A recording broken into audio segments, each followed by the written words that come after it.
Brooklyn, what's up, Ben? Yeah, some kind of new era. Not going to be the same without you, man. Oh, thanks. What's happening? Anyway, about the Giants head coaching job, would you agree that being a great motivator is basically the most important thing about being an NFL head coach? Two things. Always tell you the same thing. You got to do two things. You got to give them a plan that works and get them to play hard. Now, incorporated in that are a lot of things. You got to be able to judge talent. You got to be able to coach a staff and pick a staff. You got to be able to deal with the media. So there are different facets that you have to do, but the two essences of the job, if there's one golden rule, it's got two parts. And that is give them a game plan they can live with, which means if they execute it, it wins, and get them to play hard. That's what a head coach does. I agree. So that being the case, how come people are so into getting the hot offensive coordinator or defensive coordinator who does about the X's and O's? Wouldn't they want better get a college guy that's used to running a program and motivating people and dealing with the media and all the things? Depends, like who are we talking about? I'm not saying anybody specific, but they're always the older coordinators come in it, and they're not as good as they are as the college transition is not an easy one if it's the first time, because it's a whole different level of sophistication. Number one, number two, you're dealing with guys that if you haven't dealt with them before, Ben, look at it this way: it's the difference of walking into a classroom and talking to a bunch of wide-eyed kids, and walking into a boardroom and talking to a bunch of guys with briefcases. NFL players are independent contractors. They know a lot about the sport. They have been around a long time. A lot of these guys are going to be 10-year vets, 5-year vets. You're going to have some rookies. But you're going to have a lot of people who are been in this game, and this game is their business.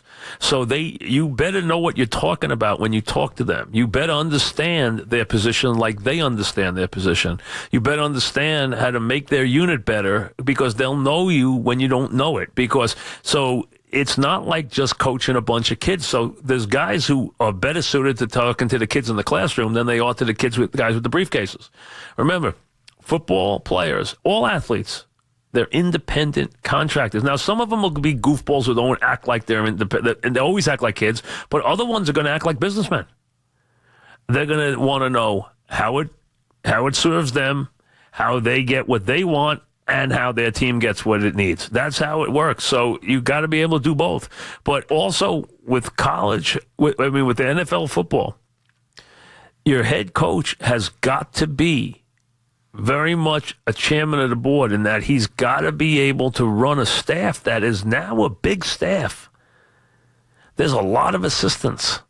Now the position coaches, they have their own assistants. You got a couple of coordinators, you got all the position coaches, you got assistant coaches, you got quality control guys, you got trainers, you got weight guys, you're running a big group of people. So you got to be able to be organized. Being a head coach in the NFL, you must be organized. Matt in Bedminster, New Jersey. What's up, Matt? Hey, Mike. I just wanted to touch on the Brady talk that you were talking about. I think Brady has the best resume out of any quarterback, but in your opinion, if you put Rodgers on that team throughout his career in New England with Belichick, I mean, how much better are they? I don't think they're automatically better. See, I think that's a tricky thing, because not everybody's made for everybody, and not everybody's as consistent as everybody. So I don't think it's fair to just plug guys in. If you're asking me who has more physical talent, Rodgers or Brady, Rodgers does. I mean, but that's just physical talent. That's not always the most important thing, but it's important. The thing is, all you can go on is their body of work. And look at the body of work. And to me, when you look at his body of work, it's sensational. But remember, there's been other quarterbacks here who also have had great body of work. Joe Montana's Super Bowl body of work is unparalleled. He went undefeated in the game. He never made a mistake in the game. The guy had 12 touchdowns, no picks.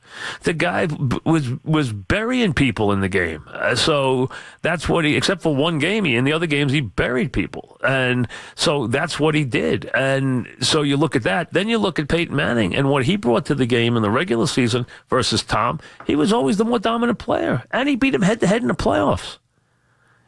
So to me, I'm just looking at it realistically, where I don't think it's just hands down Tom is automatically walk away the greatest. Now, he's got longevity on his side. He's had a tremendous level of consistency. All true. There's no question. If you want to say Tom is in the top 3, I don't have any problem with that. I would never argue that.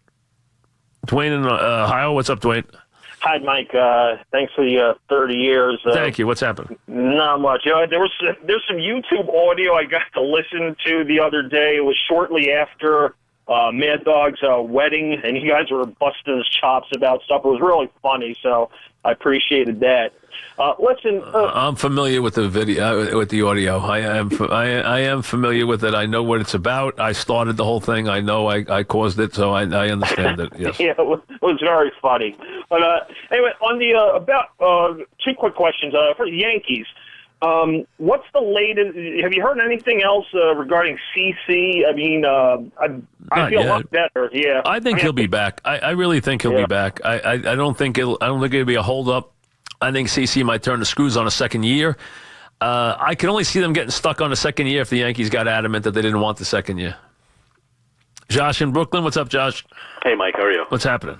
Mike, I got a couple of Cashman points, but real quick, I was a kid getting in the car from school and everything, and I would put the fan on, and my mom had no tolerance for any curse words, let alone, bad 4-letter words, and then Pete Franklin would be on, and I'd be able to listen to like 30 seconds, she'd shut it off.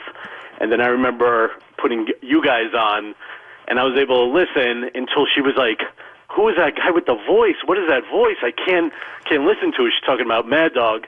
But I said, Mom, they never curse. And that was it. We never cursed. Never cursed. So never cursed.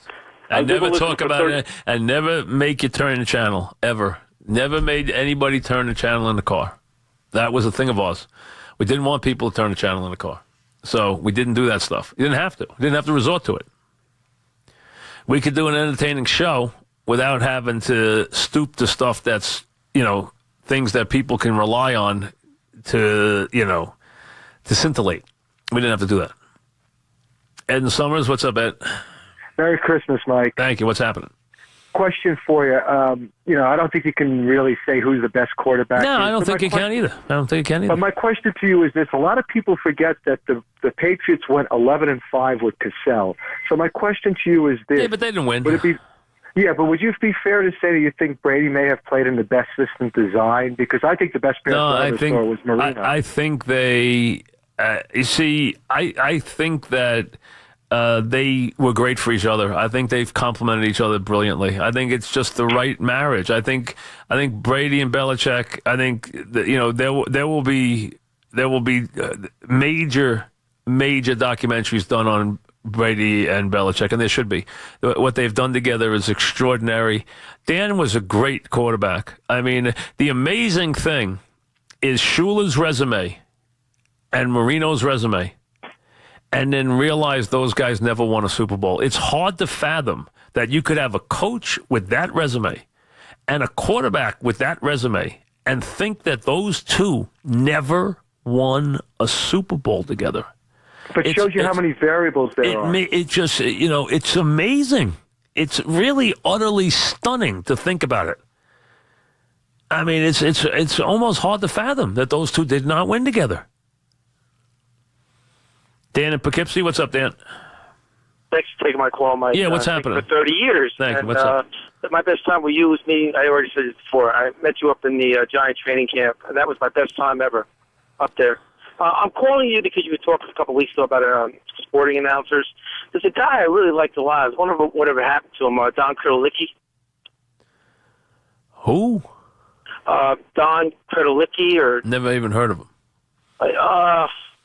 Yeah, he was a famous announcer. Where was he? Where did he work for? NBC. Don Cricky? Either that or you're just making up a name. I mean, because there's no guy you were talking about. Don Cricky worked there. If we were talking about Don Cricky working at NBC. Neil in Greenwich, what's up, Neil? Yeah, hey, Mike. Hey, before you jump, I wanted to talk about the Aaron Boone, which I wanted to get on earlier this week. Yeah. So I listened to the whole thing, and if you let me, the two, I'm sort of disappointed with the selection. I've got nothing against Aaron Boone. Obviously a great moment as a Yankee. Right. You know, the points I'd make are, I've listened to him over. Where'd he go? All of a sudden he was there, and then he wasn't there anymore. Dave in Connecticut. What's up, Dave? Mike, how you doing? Good.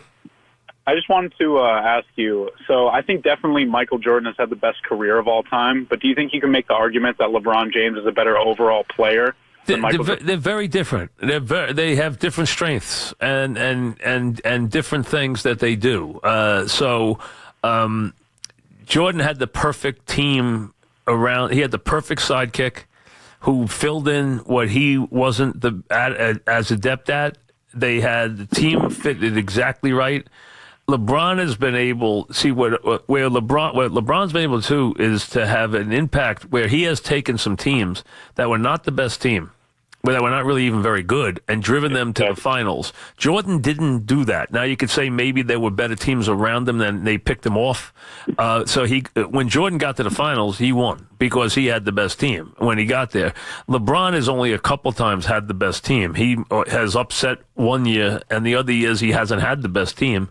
He's been the best player, but he hasn't had the best team. So they've had different impacts, as far as that. But they've both dominated the league during their tenure. They're different, though. One is a much more versatile all-around player. LeBron does everything well, and Jordan didn't do everything on that level. But Jordan could score and had a mid-range game and was a killer clutch shooter, which LeBron, that's not the strength of his game. That's probably the weakest part of his game.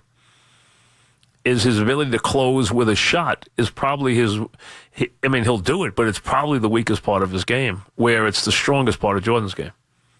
Here's Mr. Matt.